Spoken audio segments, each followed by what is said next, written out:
Like many others, I got a chance to play the Anthem demo over the last couple of weekends, starting with the limited VIP demo weekend and then again during the open demo, which just finished up on February 3rd.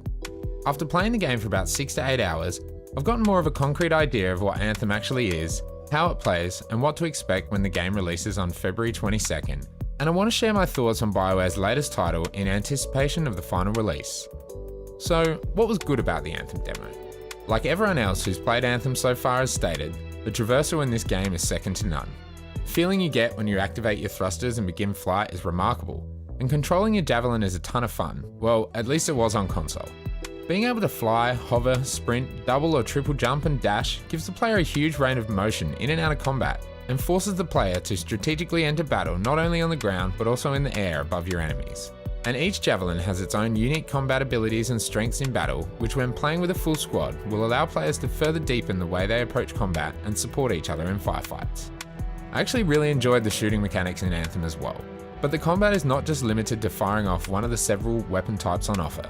Your abilities are very much the focus here, with short cooldown periods allowing players to quickly utilise their equipped skills as well as prime and detonate enemies to cause huge amounts of damage. It's going to be very interesting to see, in the full release, the way that players can cooperatively build their loadouts to complement each other to successfully navigate tough combat encounters with ease. Even in the demo, there was a good chunk of customization options and different abilities and systems to explore to build your Javelin's loadout in a satisfying way. After unlocking the Interceptor at level 12, I thoroughly enjoyed utilising this super nimble Javelin to enter the fray up close, cause some major damage and then retreat to a distance to lay down some fire and repeat. And although BioWare allowed players to unlock all 4 Javelins during their time playing the demo, I didn't actually get around to trying out the Storm or the Colossus, but it's clear that each Javelin plays entirely differently to each other, and will appeal to different types of players.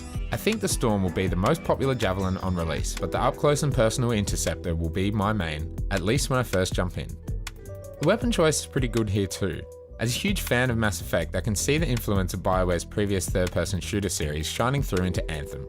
Assault rifles, machine pistols, heavy pistols and shotguns all make an appearance, but there is greater choice in Anthem as well, with marksman rifles, LMGs and heavy weapons all available to pick and choose from. Only the Colossus has access to the heavy weapons, which makes sense, but it's good that the other Javelins aren't limited to only smaller weapons like pistols.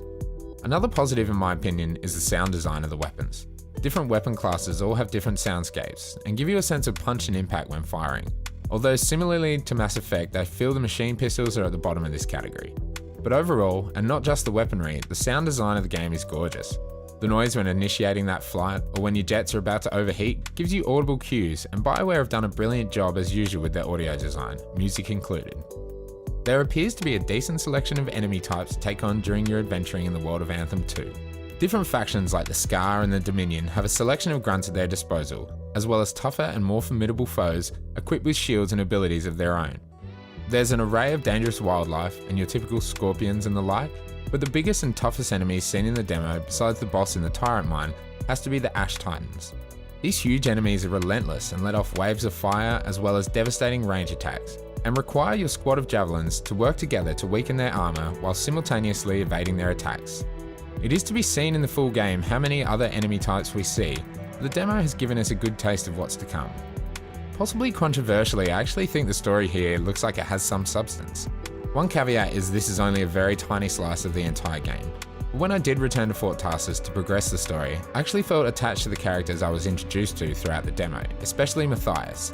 His voice actor appears to be a standout so far, and I'm looking forward to seeing not only how his story progresses in the full game, but also seeing what other characters that have been teased in trailers so far have to offer in the way of developing a true BioWare story. But of course, as you would probably already know if you've followed the Anthem coverage at all so far, it is not all positive. The demo, which totally should have been called a beta, was plagued with issues across all 3 platforms. I couldn't get into a game on the first day due to server and login issues. Players were also hindered by infinite load glitches where the game couldn't progress into a mission and would require quitting the game entirely and reloading. There were numerous bugs during missions as well. Enemy despawns, frame rate drops, particularly in Fort Tarsus, which is very odd.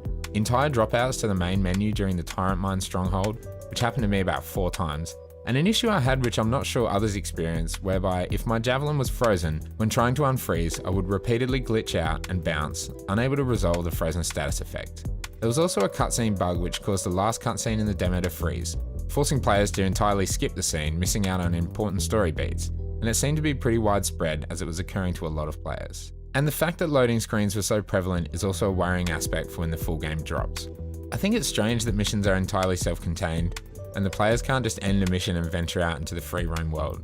I'm not sure if this will always be the case, but I can only assume it will looking at the way missions are set up in Anthem. The developers have stated on Twitter that load times will be much shorter, but it still looks like this transitioning to areas will be unavoidable, and I'm not sure if this is a pitfall of the Frostbite engine, but it doesn't appear to be a true open world. There were also numerous audio issues where the sound would entirely cut out when in combat if surrounded by a lot of explosions and enemies, which is kind of the point of the combat in Anthem.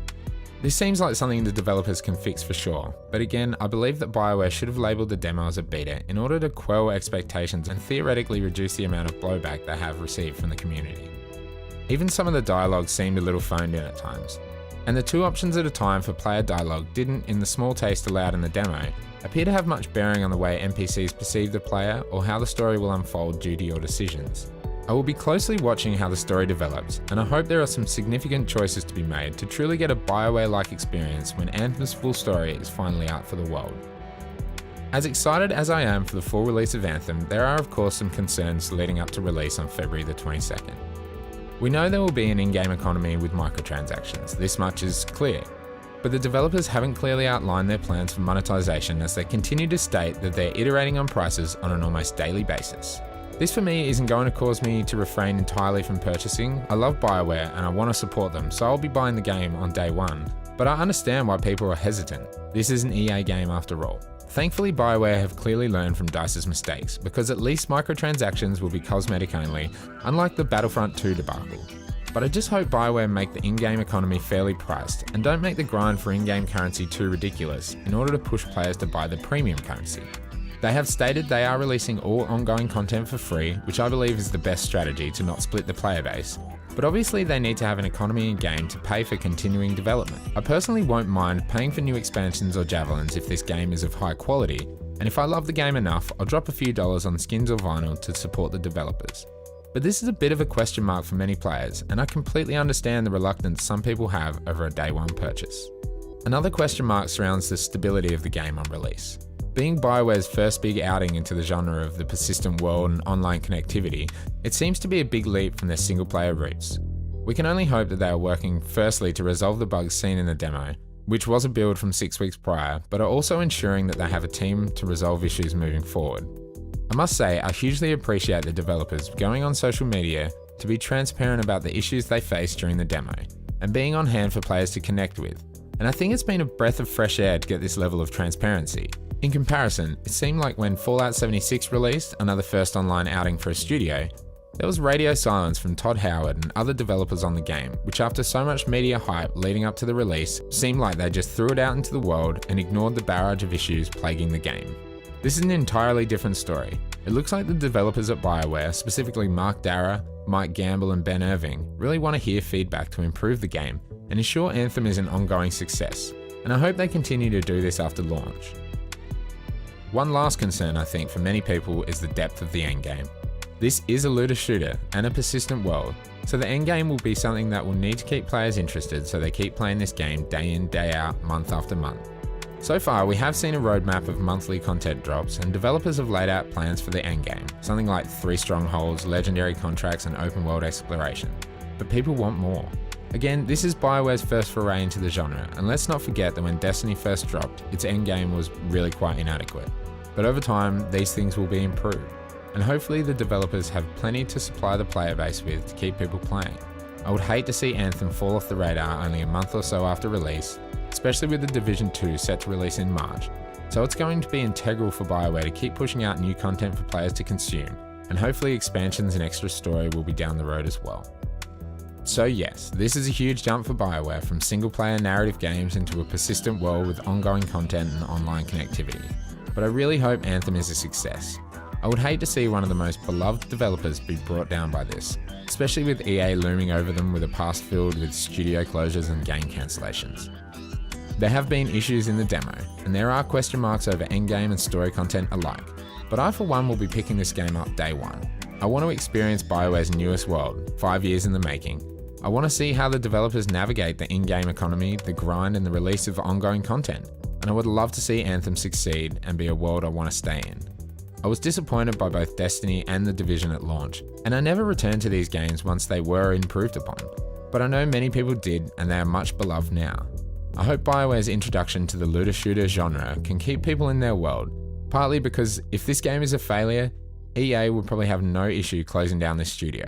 We've seen it time and time again, unfortunately, and the loss of BioWare would be devastating for the industry. Let's just hope it doesn't get that far. But what about you? What are your thoughts on the release of Anthem? Are you going to wait for the reviews? Do you pick it up and hope for the best? I'd love to know your thoughts and concerns in the comments below. Remember, if you enjoyed this video, hit like and share this on social media, and subscribe to stay up to date with all things Direckt Gaming. I will definitely be covering more Anthem content once it drops in just a couple of weeks, and I have some more opinion pieces set to drop soon as well. Follow me on Twitter at Direckt Gaming so you know when my content releases. Thanks all, and until next time, peace!